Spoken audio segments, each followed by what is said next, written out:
வணக்கம் நண்பர்களே. விஜயும் சசிகலாவும் கூட்டணி அமைக்க போறாங்களா? அந்த மாதிரி ஒரு பேச்சு வந்துருச்சு. அப்படி கூட்டணி அமைஞ்சதுன்னா முக்குலத்தர் வாக்குகள், தேவர் சமூக வாக்குகள் கணிசமா விஜய் கிடைக்கும். ஆனா விஜய் சசிகலாவை ஏத்துக்குவாரா கூட்டணியில? அது மிகப்பெரிய கேள்வி. ஏன்னா விஜய் ரொம்ப சூசியா இருக்கிறாரு. இருக்கட்டும், இருந்தாலும் சசிகலா ஜெயிலிருந்து வந்த பிறகு 2021 வந்தாங்க. இதே மாதிரி பிப்ரவரி மாசம் தான் வந்தாங்க. வந்த பிறகு எப்படியாவது ஒரு ஆட்சியை அமர்த்தணும் அப்படின்னு ரொம்ப ரொம்ப ஆசைப்பட்டாங்க, கூட்டணி அமைக்கணும். அதுக்கப்புறம் பாத்தீங்கன்னா 2021 என்ன சொல்லிட்டாங்க, அந்த தேர்தலில் பங்கு கொள்ள போவதில்லை அப்படின்ட்டாங்க. 2017 வருமானத்திற்கு அதிகமாக சொத்து சேர்த்த வழக்கில் அவர்களுக்கு சசிகலாவுக்கு 4 ஆண்டுகள் சிறை தண்டனை விதிக்கப்பட்டது. ஆகையால அவங்க 6 ஆண்டு தேர்தல் நிற்க முடியாது, இந்த மாதிரி சூழ்நிலை இருந்தது. அவங்க ஜெயிலிருந்து வர்றதுக்கு முன்னாலேயே எடப்பாடி ஓ பன்னீர்செல்வம் கூட்டணி அவங்களை கட்சி விட்டு நீக்குச்சு. வெளியே வந்தவங்களுக்கு வரவேற்பு கொடுத்த டிடிவி தினகரனும் அவங்களை அப்படியே விட்டுட்டாரு. ஆக அவங்களுக்குள்ளேயே ஒரு ஒற்றுமை இல்லை. இவங்கெல்லாம் சேர்ந்ததானே முக்குலத்தோர் வாக்கு வரும். இருந்தாலும் சசிகலாவுக்கு ஒரு வாய்ஸ் இருக்கு, இல்லைன்னு சொல்ல முடியாது. முக்குலத்தோர் சமூகத்துடைய மக்கள் மத்தியில அவங்களுக்குன்னு ஒரு செல்வாக்கு இருக்கு, இல்லைன்னு சொல்ல முடியாது.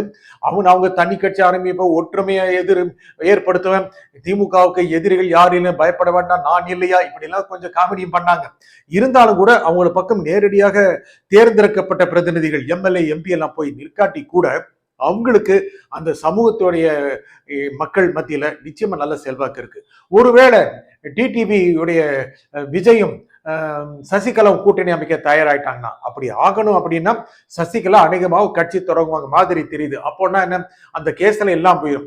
அதிமுகவுடைய பொதுச் செயலாளர் அப்படின்னு போட்டுக்கிறாங்க இல்லையா, அதை விட்டு தொலைக்கணும். ஆனா அது அவ்வளவு சீக்கிரம் விடுவாங்களா? ஏன்னா அவங்க அது கொடி வச்சுட்டு கார்ல போறாங்க. எங்கே போனாலும் அதிமுக பொதுச் செயலாளர் நான் தான், கட்சி ஒற்றுமைப்படுத்துவேன், எல்லோரும் பிள்ளைகள், இப்படி எல்லாம் சொல்றாங்க. ஆனா ஒரு காலத்தில் எப்படி அதிகாரம் போல இருந்திருப்பாங்க, அதெல்லாம் மறப்பாங்களா நம்ம அதிமுக காரங்க? இருந்தாலும் அவங்க அந்த கெத்துல தான் இருக்காங்க. ஆனா இப்போ அவங்களுக்கான பவர் கொஞ்சம் குறைஞ்சிருச்சு. கட்சி ஆரம்பிக்க போறாங்கிற ஒரு செய்தி வருதுங்க. வருகின்ற செல்வி ஜெயலலிதாவுடைய பிறந்தநாள் அன்னைக்கு அவங்க போகும்போது, ஜெயிலுக்கு போகும்போது பெரிய சபதம் பூண்டாங்க இல்லையா? உங்களுக்கு நினைவு இருக்கா? கிட்டத்தட்ட 9 வருஷம் ஆகிப்போச்சு இல்ல, உங்களுக்கு நினைவு இருக்காது, நிறைய பேர் நினைவு இருக்காது. இருந்தாலும் பழைய வீடியோ எல்லாம் போட்டு பாத்துங்க நண்பா. என்னன்னா அவங்க எப்படி அப்படியே ஒரு தட்டி ஒரு பெரிய அளவுக்கான ஒரு சபதம் ஏற்றுட்டு போனாங்க இல்லையா? அது திரும்ப வந்தபோது சபதம் என்னாச்சு நிறைய பேர் கேட்டாங்க. தமிழகத்தில் அதிமுக ஆட்சியை, புரட்சி தலைவர் எம்ஜிஆர் ஆட்சியை, புரட்சி தலைவர் ஜெயலலிதா ஆட்சியை நிர்மாணிப்பது, ஏற்படுத்துவதுதான் தன்னுடைய கொள்கை லட்சியம் சொல்லிட்டு இருந்தாங்க. இப்போ தனி கட்சி ஆரம்பிப்பாங்கிற மாதிரி தெரியுது. அம்மா அதிமுக, சசிகலா அதிமுக, ஏதாவது சின்னமா அதிமுக, ஏதாவது ஒண்ணு பேர் இருக்கும் இல்லையா? கட்சிக்கு பேர் வச்சாகணும்.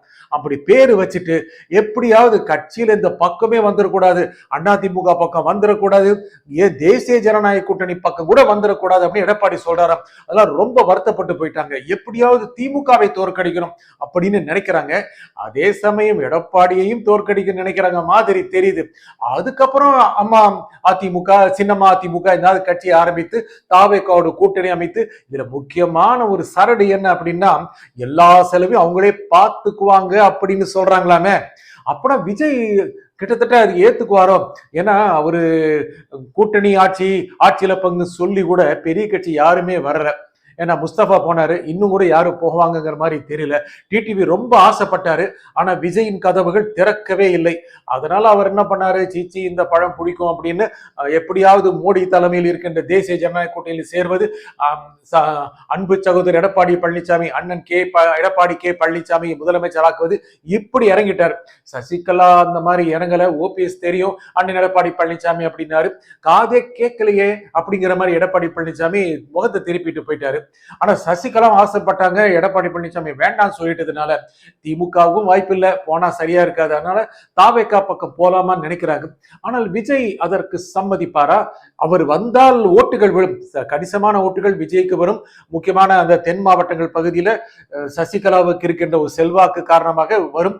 டிடிவி தினகரன் அதிமுக அணிக்கு போனதுனால அப்படியே அவர் வாக்கு வங்கி இடம் பெயரல. அவருக்கு இருக்கின்ற ஒரு சிறிய வாக்கு வங்கி தான் போயிருக்கு, அது 3ஆ பிரிஞ்சிருக்கு. ஏற்கனவே நாம சொல்லியிருக்கோம், திமுக பக்கம் போகும், இன்னொன்று தாவேக்கா பக்கம் போகும் அப்படின்னு. சசிகலாவும் வந்துட்டாங்க அப்படின்னா கணிசமான வாக்குகள் விஜய் கிடைச்சோம். நிச்சயமா ஒரு 3-4 சீட் அவர் ஜெயிச்சுக்கூடிய வாய்ப்புகள் இருக்குங்க. கன்னியாகுமரியில அவருக்கு வாய்ப்புகள் இருக்குன்னு சொல்றாங்க. சென்னை மண்டலத்திலும் அவருக்கு சில தொகுதிகளில் வாய்ப்பு இருக்கு. எங்களை பொறுத்த வரைக்கும் ஒருவேளை அவர் 6, 7, 8 சீட்டுகள் ஜெயிச்சாவே, ஐயா தாவேக்கா காரங்களே கோச்சுக்காதீங்க, ஒருவேளை விஜய் 6-7 சீட்டுகள் ஜெயிச்சா கூட, இஃப் தாங்க சொல்றோம், ஜெயித்தால் கூட 60, 80, 110 கூட ஜெயிக்கட்டும், 6-10 சீட்டு ஜெயிச்சா கூட திமுகவை அதிமுகவை பெரும்பான்மை அடைவது சிரமமாகி விடலாம். ஏன்னா ஓட்டிங் பேட்டர்ன் அந்த மாதிரி இருக்கும். சசிகலா வர்றாங்க அப்படின்னா, தாவேகா அணியில் வந்துட்டாங்க அப்படின்னா அது மிகப்பெரிய அளவுக்கான லாபமாக அமையும். அதிமுக திமுக அணிக்கு ஒரு நிச்சயமாக சவாலாக இருக்கும். ஏன் அண்ணா சசிகலா என்ன ஊழல் வழக்கில் ஜெயிலுக்கு போட முடியாது, அவங்கள சேர்த்துக்கலாமா? கரை படியாத கரங்களை கொண்டவர் விஜய், அவருக்கு ஊழல் கரங்களை சேர்த்துக் கொள்வதில் நிச்சயமாக தயக்கம் இருக்கிறது. அகல சசிகலாவுக்கும் விஜய் வீட்டு விஜய் அலுவலக கதவு திறக்குமாங்கிறது ரொம்ப பெரிய சந்தேகம். பெரிய பூட்டு போட்டாலும் போட்டுருவாங்க. சசிகலா மறுபடியும் அடுத்த தேர்தலில் பார்த்துக்கொள்ளலாம் சொன்னாலும் சொல்லிடுவாங்க. சரி சசிகலா ஒரு கட்சி ஆரம்பிச்சு திமுகவுக்கு ஆதரவுன்னு சொன்னா அறிவாலயம் வேண்டாம் நான் சொல்லிடும், வாங்க வாங்கன்னு சொல்லி ஏத்துக்க தானே செய்யும். அவங்களுக்கு உதயசூரி சீனத்துல 2 சீட்டு கொடுத்தாலும் கொடுத்துருவாங்க. அதையும் சசிகலா ஏற்றுக்கொண்டு திமுக ஆட்சியை வீட்டுக்கு அனுப்ப சொல்லுவாங்களா? முடியாது அல்லவா? ஆகையால விஜய் ஏத்துக்குவாங்கிறது மிகப்பெரிய சந்தேகம். ஆனால் தேர்தல் என்பது எல்லாவற்றையும் மறந்து மக்களை சந்திப்பது தானே. விஜய் என்கின்ற மகா திரைப்பம்பம் தேர்தலை சந்திப்பதால் தேர்தல் நெருங்குகிற சமயத்தில் கூட மக்களை சந்திக்காமல் இருந்தாலும் கூட அவரை எல்லோருக்கும் தெரியும். எல்லா கிராமங்களிலும் மூத்தவர் முதல் சிறியவர் வரை எல்லாருக்கும் விஜய் தெரியும். கட்சி ஆரம்பிச்சிட்டாரு, அவர் கொடி வேற போட்டுக்கிறாரு, கொடி வச்ச கார்ல வராரு, அப்புறம் கட்சி ஆரம்பிச்சிட்டாருங்கிற செய்தியும் போய் சேர்ந்துருச்சு. அவர் அப்பப்போ ஒரு 10 இடங்கள் அவர் கூட்டத்துல பேசினா போதும் ஓட்டு தானா வந்து விழுந்துருன்னு அவருடைய ஆதரவாளர்கள் நம்புறாங்க, விஜயும் நம்புகிறார். சரி சசிகலா ஓரமா இருந்துட்டு போட்டுன்னு நினைச்சாரு அப்படின்னா ஒரு 4 சீட்டு கிடைச்சா வேண்டாம் சொல்லுவாங்க. ஆகவே இதற்கான வாய்ப்பு இல்லைன்னு சொல்லிட முடியாது. அது உடனே விஜய் ஏத்துக்குவாருங்கிறது மிகப்பெரிய சந்தேகம். ஆனா சசிகலா போக போறாங்கன்னு சொன்ன உடனேயே அதிமுக கூடாரத்துல பெரிய அதிர்வலையாம். ஏன்னா சசிகலா பேசாம இருந்தாங்க, முதல்ல டி நகர் இருந்தாங்க, இப்போ போயஸ் கார்டனுக்கே போயிட்டாங்க. சரி அவங்க அங்கேயே இருப்பாங்க, அப்பப்போ ஒரு டூர் போவாங்க, அங்கே ஒரு 10 பேர் கூடுவாங்கன்னு பார்த்தா இந்த அம்மா அதிமுக சின்னம்மா அதிமுக இந்த மாதிரி தொடங்கி கூட்டணி அமைச்சிட்டாங்க அப்படின்னா அதிமுகவுக்கு கிடைக்க வேண்டிய இந்த முக்கோணத்திற்கு வாக்கு கிடைக்காம போயிட்டு என்ன பண்றது அப்படின்னு எடப்பாடி பழனிசாமி கலக்கமா தான் இருக்கு. ஐயா முதலே சொல்றோம் சேர்த்துக்குன்னு பாஜக சொன்னா கூட சேர்க்காம போனார். இப்படித்தானே போன தேர்தலில் அமமுகவை சேர்க்காம போனாரு. அதன் மூலம் 30 சீட்ல தோக்க வேண்டிய நிலைக்கு தள்ளப்பட்டாரு. இப்போ சசிகலா வர்றங்கிறாங்க, ஓபிஎஸ் வர்றங்கிறாரு. வேண்டான்னு சொல்றது எதிர்மறையா போலான்னு பாஜக எச்சரிக்கிறாங்க. நோ முதலமைச்சர் தான் அப்படின்னு உறுதியா எடப்பாடி சொல்லிட்டதுனால இந்த சசிகலா இந்த ஓபிஎஸ் எல்லாம் வேண்டான்னு சொல்றாரு.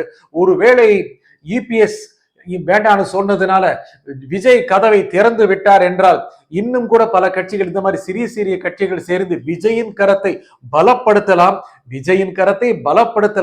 ஆனால் கரை இல்லாமல் போகுமா? விஜய் சிந்திப்பார், மக்களும் சிந்திப்பார்கள். நன்றி, வணக்கம்.